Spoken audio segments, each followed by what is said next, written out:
What's going on? Well, you know, I've looked at the ceramics from the mesa under the microscope. Super exciting. Yeah. For over 3 years now, we've been drilling in the mesa on Skinwalker Ranch in an effort to identify a massive object and several smaller anomalies that we believe are buried inside there. And last night, after the drill may have hit one of these objects about 470 feet in our borehole, we made an incredible discovery in the drilling spoils. Pieces of ceramics that appeared to be highly engineered. Let me repeat that. Pieces of ceramics that appeared to be highly engineered. Let me show you the chemical analysis of this sample that we were just looking at. This is from the handheld XRF system.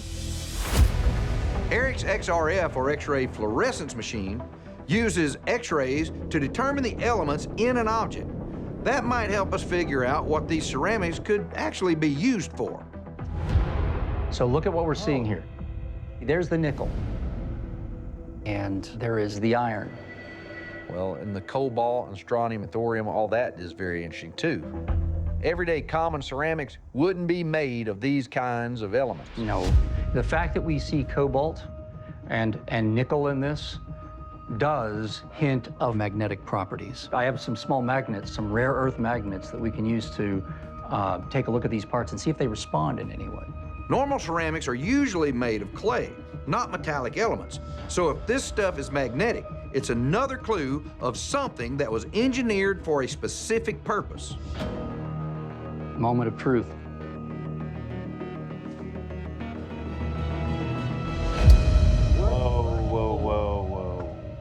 Can you believe that? They're even magnetic. Like, I'm still trying to wrap my head. Ceramics like, aren't magnetic. I gotta see this again. the other pieces do it? I don't know. Oh. That's no small effect. Wait a second. What's going on? Now it feels like the magnet is repelling the ceramic. There's more going on here. Yeah, I want you to feel this. Watch. Oh, it's pushing against it right now. You're right, Eric. The ceramic has changed to having a repulsive magnetic field. How does that happen? There are no naturally occurring magnetic materials that can both attract and repel magnets.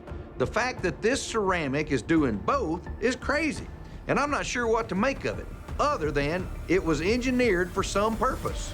This actually has very similar elemental makeup that you might see from superconductors. A superconductor is a revolutionary material that scientists are still researching and developing today. It can transfer massive amounts of energy with no resistance or energy loss. This is really complicated science, but superconductors interact with magnets in strange ways, just like we're seeing with this ceramic. What's amazing about superconductors is that because they can repel normal magnetic fields, they're used today for propulsion in high-tech vehicles like magnetic levitation trains. But some scientists have suggested that superconductors could one day be used in the construction of things like spacecraft. So if this ceramic is a superconductor, what the hell is inside the mesa?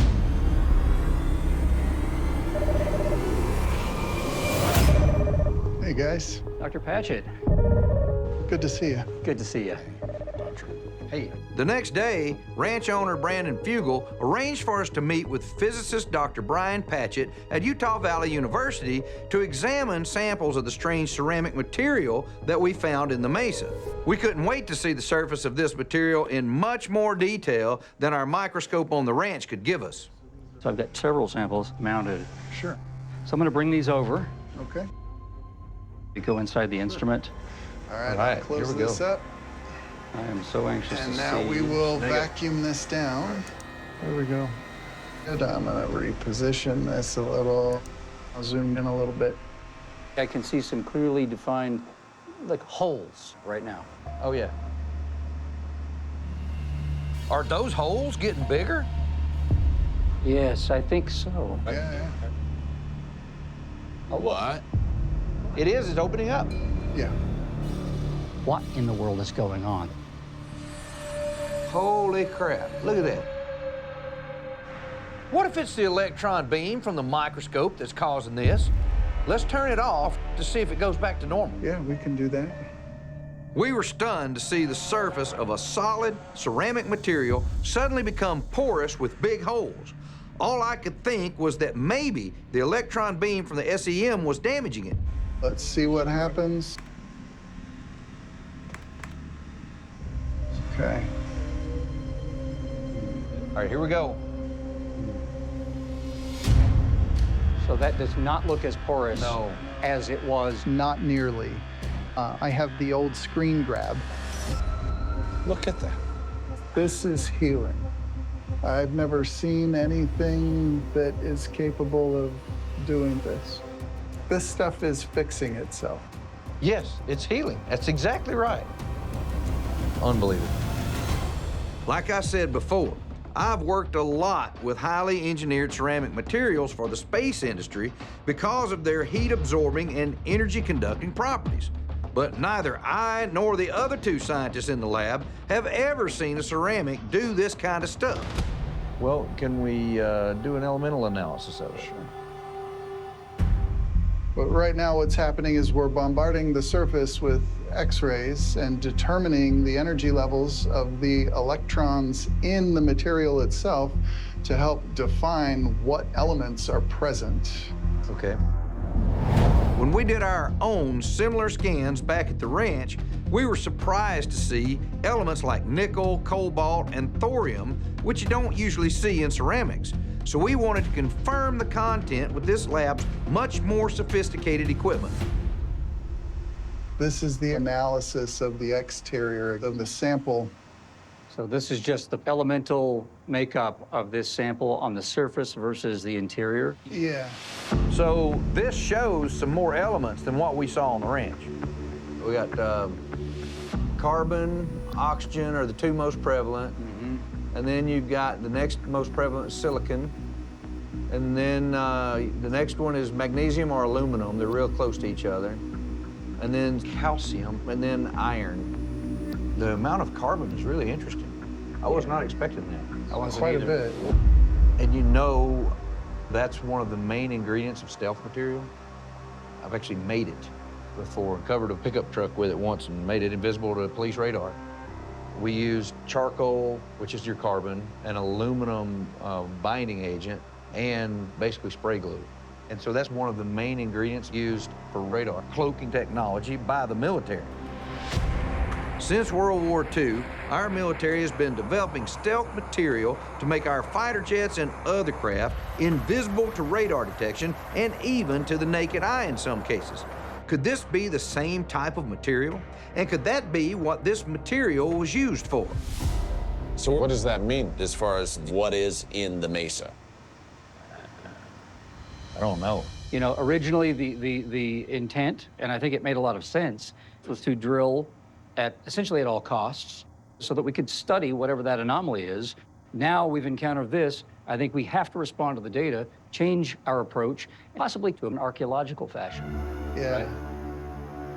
I want to pull the plug immediately on any further drilling activity Yes. Absolutely. because we may damage the very thing that we are trying to study. And I think we're going to have to take a much more disciplined, careful approach because what we have extracted it's unbelievable. Yeah. We need to find the safest way to get it out of there. I think we need time to carefully plot our next steps to preserve and properly study the nature of what is in the mesa. Yeah, 100% agree with that. This is definitely something incredibly interesting. Something I definitely didn't expect. So if we find more of it, is it all right if we bring it back here for analysis? Please do. All right. Well, after 8 years of scientific investigation at Skinwalker Ranch under our stewardship, I think today marks a significant turning point that is going to take us in a whole new direction. Yes. Well, thank you for the time. Thank you. And I think it's time for us to gather up and Yeah. move on.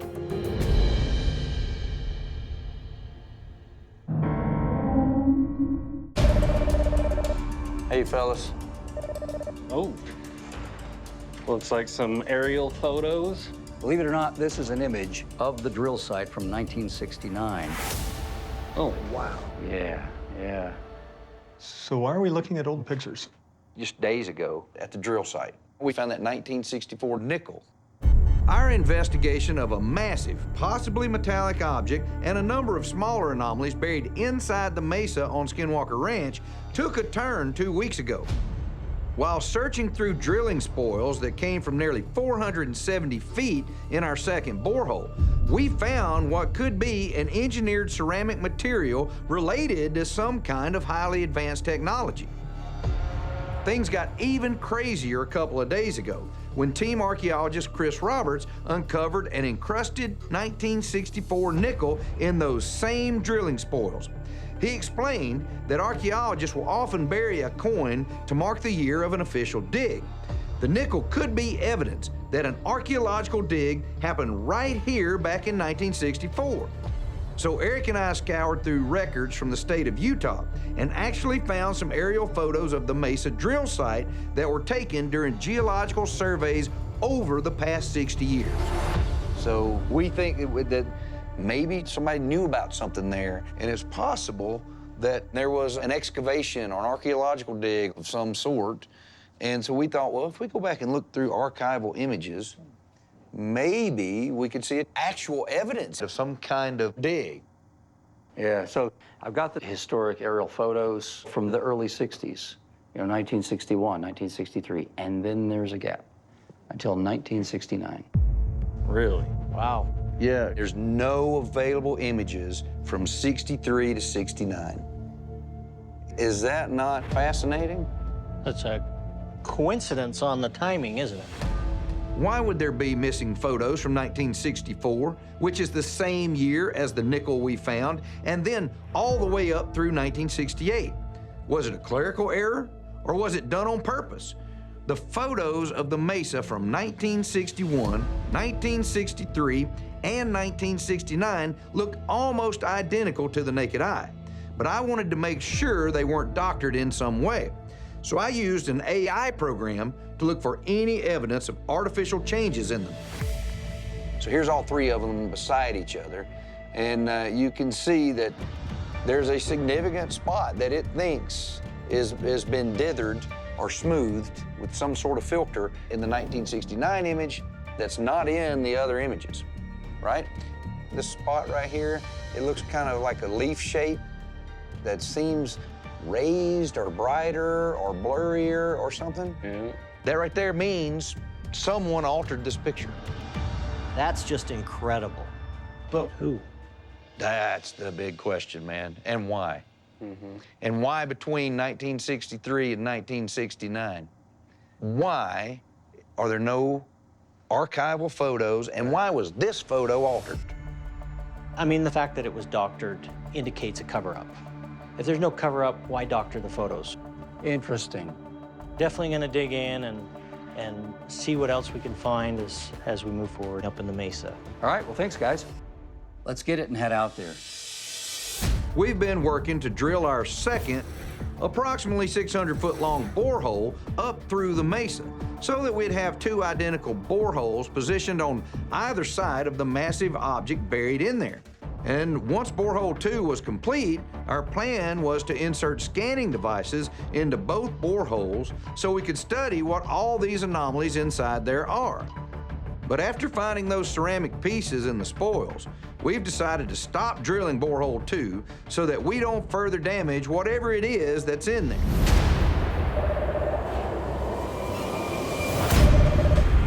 So I'm gonna go over the table right now and set up the radar.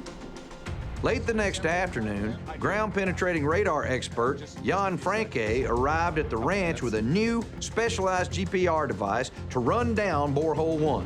Jan, talk to me about what we're going to be able to see as we go down that tube. Right. I think you said we can see out to about 20 feet. That's a radius, right? That's a radius. So Okay. if there is something like a void or I guess a metal object, right, then we would definitely pick that up. Okay. Once Jan's scan is done, Sam DeRizzo has put together an entire sled of instruments to run a series of other scans, including magnetometry, which might confirm these objects are made of metal, and a gamma ray detector to show just how radioactive they might be. Jan, let's start with your GPR device. Yep. So Caleb and Jim are at the bottom of the hill. Okay. They're going to be assisting us, making sure that nothing gets caught up at the bottom. Okay. Okay. All right, the GPR is in the pipe. We're going to start our slow, steady descent. I'm gonna get my handheld instrument out of the Jeep and I'm gonna kind of walk up the mesa. Yeah, great. Sounds good. All right, man. While the GPR device was being run down borehole 1, 130. I was hiking down the mesa along that line with my handheld spectrum analyzer. I wanted to look out for any strange energy spikes or radio frequency signals that we've detected in the past while we drilled both boreholes. There we go. Look at that, bone dry. Awesome. Awesome. Look how clean it is. We just put an instrument from the top of the mesa down to the bottom for the first time. It worked perfectly. We should get really good data out of this. I'm gonna head down right now and get started on that. That sounds great. Okay, see you guys. All right, Sam, you're up. Yeah, just need to go get it recording and then we'll set it down. So you're going to be collecting the profile, the magnetometry data, and the radiation. Awesome. Let's do it. What is inside of this mesa? And might there have been a deliberate effort to conceal something? I want to get magnetometry information. I want to get side-looking, ground-penetrating radar measurements from borehole 1. I'm anxious to take a look at the data and look for meaningful correlations.